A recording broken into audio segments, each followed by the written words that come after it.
నా పెళ్లికి ముందు ఎప్పుడు మేకప్ ట్రై చేయలేదన్నమాట. చాలా మంది చాలా మంచి మంచి ప్రైజెస్ చెప్పారంట. కొంతమంది 60,000 అని, కొంతమంది 70,000 అని. ఏంట్రా ప్రైసెస్ తో ప్లాస్టిక్ సర్జరీ చేస్తున్నారా? అందుకో నాకు భయం. మేకప్ వేయించుకుంటే తెల్లగా సున్నం పూసిన దానిలా ఉంటాను. ఫేస్ లో ఉన్న ప్రాతకాలంతా పోయి పచ్చ దోసకాయలు ఎలా నిగనగలాడిపోతుందో. Hello everyone, this is Shivani and welcome back to my YouTube channel Shivani గిggles. మీరు ఒకవేళ ఈ ఛానల్ కి కొత్త అయితే please do consider subscribing and also don't forget to like and share this video. Previous episode లో నేను నా డెకార్ ఎలా సెలెక్ట్ చేశానో చెప్పాను బడ్జెట్ లో. ఈ ఎపిసోడ్ లో let's discuss my makeup. So this was the first time I was trying out makeup. చాలా నేర్చుకున్నాను నేను ఈ ప్రాసెస్ లో. సో అవన్నీ ఏమేమి నేర్చుకున్నాను మీ అందరికీ కూడా చెప్తాను. సో డీటెయిల్స్ లోకి వెళ్ళిపోయే ముందు నా రిలేషన్షిప్ విత్ మేకప్ ఎలా ఉండేనో అది చెప్తాను ఫస్ట్. సో నా ఫ్రెండ్స్ పెళ్ళిళ్ళకైనా, నా రిలేటివ్స్ పెళ్ళిళ్ళకైనా, ఏ ఫంక్షన్ ఉన్నా సరే పార్లర్ ఆంటీని ఇంటికి పిలిచి జస్ట్ నా హెయిర్ అండ్ నా sari draping or whatever the clothes I'm wearing అవి మాత్రమే చేయించుకునేదాన్ని. మేకప్ మాత్రం ఎప్పుడు చేయించుకునేదాన్ని కాదు. ఇది గుర్తుపెట్టుకో, తర్వాత మాట్లాడుకుందాం.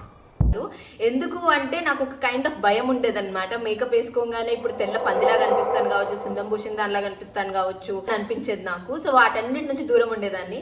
అండ్ ఇంకొక థింగ్ ఏంటంటే నాకు స్పెక్స్ ఉంటాయి అనమాట. సో వాళ్ళు ఐ మేకప్ ఏదైనా వేసినా కూడా నేను మళ్ళీ స్పెక్సే పెట్టుకుంటే యూజ్ ఏంటి అని అనుకునేదాన్ని. అండ్ నాకు స్పెక్స్ తీసేస్తే నా ఫేస్ బాగోదు అనే ఒక కైండ్ ఆఫ్ ఇన్సెక్యూరిటీ కూడా ఉండేదన్నమాట.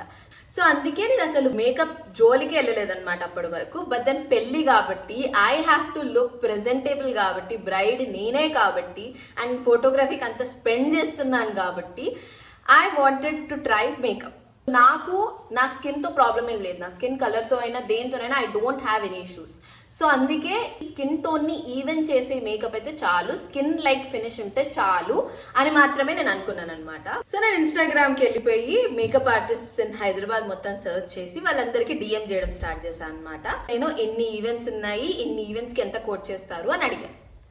ఒక్కొక్కరి ప్రైస్ వింటుంటే పిచ్చిదాన్ని అయిపోయాను అనమాట నేను. లైక్ ఏం చేస్తున్నారు మీరు, ఏం పెడుతున్నారు, నాకు బంగారం వస్తున్నారా నా ముఖానికి అని డౌట్ వచ్చింది. బికాస్ ఒక్కొక్కరి ప్రైసెస్ వేర్. ఒక ఈవెంట్ కి 60,000, ఒక ఈవెంట్ కి 40,000, ఒక ఈవెంట్ కి 80,000 ఒకరైతే. అవన్నీ ప్రైసెస్ చెప్పిన తర్వాత దానికి యాడ్ ఆన్ ఏం చెప్తున్నారంటే ట్రాన్స్పోర్టేషన్ మీరే చూసుకోవాలి, అకామిడేషన్ మీరే చూసుకోవాలి, ఫుడ్ అండ్ అవన్నీ మీరే చూసుకోవాలి, మేకప్ కి మాత్రమే ఈ ప్రైసింగ్, ఒకవేళ శారీ చేంజ్ ఉంటే మళ్ళీ దానికి ఇంకో ప్రైస్. బ్రో 60, 70, 80,000 పెడుతుంది నేను దేనికి ఇప్పుడు ఇక్కడ నాకు చెప్పండి. శారీ డ్రేపింగ్ కి కూడా సపరేట్ ప్రైసెస్ అంటే నేను దేనికి పెడుతున్నాను ఎంత ప్రైస్ అసలు నాకు అర్థమే కాలేదు. వీళ్ళ ప్రైసెస్ విని వద్దు, నాకు అసలు మేకప్ వద్దు, నేను ఇలానే బాగున్నాను, ఇన్ని రోజులు లేనా, ఇప్పుడు పెళ్లికేంటి ఉంటాను ఇలానే అని అనుకున్నాను. నేను ఆ స్టేజ్కి వెళ్ళిపోయాను నేను. తర్వాత నాకు ఏం గుర్తొచ్చింది, నా పార్లర్ ఆంటీ అని చెప్పాను కదా ఇనీషియల్ గా. సో పార్లర్ ఆంటీతోనే ఒకసారి మేకప్ ట్రై చేద్దాము, ట్రయలే కదా ఒకసారి చేద్దాము ఎలా ఉంటుంది, ఒకవేళ ఈమెదే బాగుంది సింపుల్ గా, ఎందుకంటే నేను సింపుల్ మేకప్ కావాలనుకున్నాను. సో ఆమెదే బాగుంది అని అంటే we can go head with her అని చెప్పి అనుకొని ఆమెను ఇంటికి పిలిచి మేకప్ వేయించుకున్నా. చాలా చండాలంగా వచ్చింది అనమాట. ఇలా చెత్త వద్దనే నా బిగ్గెస్ట్ ఫియర్ ఉండే, అదే జరిగింది అనమాట ట్రయల్లో. సో వద్దు, ఇలాంటివి మాత్రం జరగకూడదు అని చెప్పి, అంటే మీరు హెయిర్ అండ్ శారీ డ్రేపింగ్ ఒకటి చేస్తే సరిపోతుంది, చిన్న చిన్న ఈవెంట్స్ కి మేకప్ వద్దులే ఆంటీ అని చెప్పేస్తాను నేను ఆంటీకి. And then I started thinking that అందరూ 70, 80,000 పెట్టి అయితే మేకప్ వేయించుకోరు కదా, ఇంతమంది పెళ్లిళ్ళు చేసుకుంటున్నారు, అందరు మేకప్ వేయించుకుంటున్నారు, వాళ్ళకి బడ్జెట్ ఆర్టిస్టులు దొరికినప్పుడు నాకెందుకు దొరకరు అని అనిపించింది. సో మళ్ళీ వెళ్ళి ఇన్స్టాగ్రామ్ లో సరిగ్గా వెతుకుదాం అనుకున్నాను. ఈసారి వెతికేటప్పుడు నేను ఏం క్రైటీరియా పెట్టుకున్నానంటే, ఒకవేళ the makeup artist says airbrush or HD 4K 1080p అని చెప్పి ఈ స్క్రీన్ రెజల్యూషన్ లో ఒకవేళ చెప్తే మాత్రం వెంటనే రిజెక్ట్ చేద్దాము అని ఫిక్స్ అయ్యాను. Because I did not make sense to me. నాకు ఏమర్థమవుతుంది, ఆమె HD అంటుంది, ఇది అంటుంది, అది అంటుంది. Because what are those? నేను వాళ్ళని ఒకవేళ అడిగినా కూడా ఏంటి ఇవి రెండుకి డిఫరెన్స్ ఏంటి, ఎందుకు ఇంత ప్రైస్ డిఫరెన్స్ ఎందుకు ఉంది అని అంటే 2 వీడియోలు పంపిస్తారు ఆర్ 2 ఫోటోలు పంపిస్తారు. మేడం ఫినిషింగ్ డిఫరెంట్ ఉంటుంది మేడం, ఫోటోగ్రాఫ్స్ లో ఇవి బాగా అనిపిస్తాయి మేడం, ఇది అది అని నాకు ఏదో చెప్తున్నారు. నాకు అసలు అర్థం కూడా కావట్లేకుండా, అందుకే ఆ జోలికి వెళ్ళొద్దు అని చెప్పి వాళ్ళని వెంటనే రిజెక్ట్ చేసేస్తాను నేను. సో ఎవరైతే నేను ప్రైసెస్ అడుగుతున్నప్పుడు డైరెక్ట్ నంబర్ చెప్తున్నారో, ఈ ఈవెంట్ కి ఇంత ఛార్జ్ చేస్తా అని అంటున్నారో వాళ్ళని పట్టించుకుందాము అనుకున్నాను. సో అలా వెతుకుతూ ఉంటే నాకైతే ఒక యాడ్ వచ్చింది. It said budget bridal packages అని చెప్పి. సో సరే అని చెప్పి తనకి వెళ్ళి మెసేజ్ చేస్తే she was Pallavi glam studio.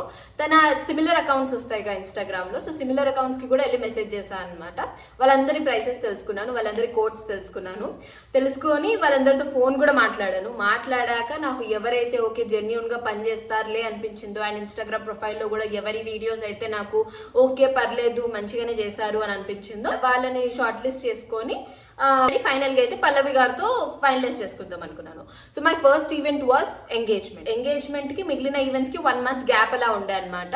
So first అయితే ఎంగేజ్మెంట్ కి మేకప్ వేయించుకుందాము, ఒకవేళ వర్కౌట్ అయితే తినతోనే మిగిలిన ఈవెంట్స్ కూడా చేయించుకుందాము, లేదా వేరే ఆప్షన్స్ ఉన్నాయి కదా వాళ్ళ దగ్గరికి వెళ్దాము అని చెప్పి అనుకున్నాను నేను.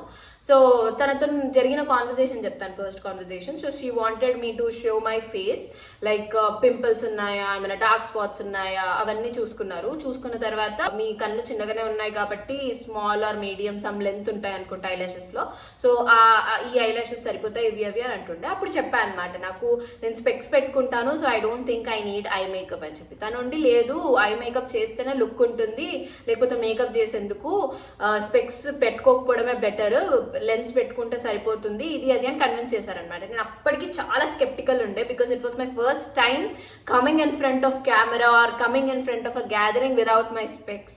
సో చాలా ఇన్సెక్యూర్ ఫీల్ అవుతుండే, but I trusted Pallavi and she really did a very very very good job. Engagement రోజు చాలా బాగా చేసింది కదా అని చెప్పి మిగిలిన ఈవెంట్స్కి కూడా తన్నే మాట్లాడుకున్నాను. అండ్ ఇప్పుడు మీరందరూ నాకు కామెంట్ సెక్షన్ లో వచ్చేసి ప్రైస్ చెప్పలేదు, బడ్జెట్ అంటున్నావు, ప్రైస్ చెప్పలే and I understand your curiosity about knowing prices, so that you can go talk to other people, so that మీరు డిస్కషన్ చేసేటప్పుడు మీకు ఐడియా ఉండాలి అని ప్రైసెస్ అడుగుతున్నారు. That's genuine, I understand. But then కొంతమంది పిచ్చి కుక్కలు ఉన్నారన్నమాట కామెంట్ సెక్షన్ లో. When I'm talking about budget, ఎందుకు ఇలా కంజూస్ ముఖం దానిలా చేస్తున్నావు ఇది అది అని చెప్పి గలీజ్ కామెంట్లు పెడుతున్నారు. మీరు ఒకవేళ ప్రైసెస్ తెలుసుకోవాలి అనుకుంటే, ఒకవేళ అక్క మాకు ప్రైసెస్ కావాలి, మాకు ఒక ఐడియా కావాలి అని మీకు అనిపిస్తే మీరు నా ఇన్స్టాగ్రామ్ లో డిఎం చేయండి. I happily share the prices with you all. That was about this video. Next వీడియోలో నేను నా ఫోటోగ్రఫీ గురించి షేర్ చేస్తాను. I'm also planning to share నేను ఎలా నా స్కిన్ ప్రెప్ చేశాను పెళ్ళికి అండ్ ఆల్ కూడా షేర్ చేసుకుందాము అనుకుంటున్నాను, tips and tricks. So let me know if you want to see all that. And yeah, మీకు తెలిసిన బ్రైడ్ టు బీస్కి ఆర్ మీకు తెలిసిన ఫ్రెండ్స్కి who are soon gonna get married వాళ్ళందరికీ ఈ వీడియో షేర్ చేయండి, లైక్ చేయండి, and also please don't forget to subscribe. And thanks for showing all that love on the previous video or whatever videos I'm posting. I'm really really grateful to all of you, and be kind in the comment section. So yeah, that was about it. Next video lo malli kaluddam. Until then, bye.